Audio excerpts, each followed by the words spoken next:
आज देश के विभिन्न हिस्सों में न जाने कितने पत्रकार झूठे मुकदमों के बोझ तले जेल की सलाखों के पीछे बंद हैं। उनका अपराध केवल इतना है कि उन्होंने सच लिखने और सच्चाई उजागर करने का साहस किया। लेकिन सबसे बड़ा सवाल यह है कि आखिर उन्हें अब तक न्याय क्यों नहीं मिल पाया, और इस अन्याय का जिम्मेदार कौन है? इस गंभीर स्थिति के लिए केवल एक व्यक्ति या संस्था को दोषी ठहराना पर्याप्त नहीं होगा। यह एक पूरी व्यवस्था की विफलता है, जहां कई स्तरों पर जिम्मेदारी तय होती है। सबसे पहले सत्ता और प्रभावशाली वर्ग पर सवाल उठता है, जो अपने खिलाफ उठने वाली आवाजों को दबाने के लिए कानून का दुरुपयोग करते हैं। जब पत्रकार भ्रष्टाचार, अपराध या सत्ता के दुरुपयोग का पर्दाफाश करते हैं, तो उनके खिलाफ फर्जी मुकदमे दर्ज कराना एक आम हथियार बन जाता है। दूसरा बड़ा दोष प्रशासनिक तंत्र का है।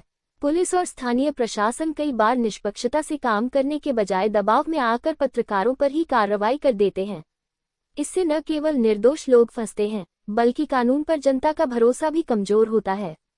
तीसरा कारण न्यायिक प्रक्रिया की धीमी गति है।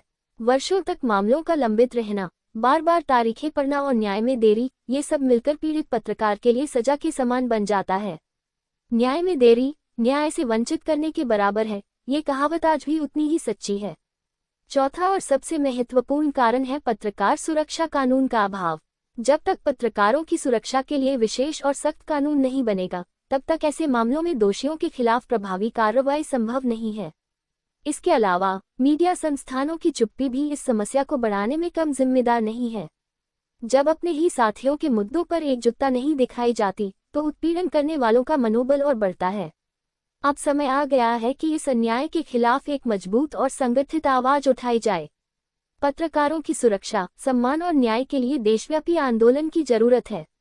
साथ ही सरकार को तुरंत प्रभाव से पत्रकार सुरक्षा कानून लागू करना चाहिए और ऐसे मामलों के लिए फास्ट ट्रैक न्याय व्यवस्था सुनिश्चित करनी चाहिए। अगर सच लिखने वालों को ही अपराधी बना दिया जाएगा, तो ये केवल पत्रकारिता की हार नहीं होगी, ये लोकतंत्र की हार होगी। और जब लोकतंत्र कमजोर होगा, तो उसका खामियाजा पूरे देश को भुगतना पड़ेगा। बिहार प्रदेश अध्यक्ष संतोष कुमार अंजना।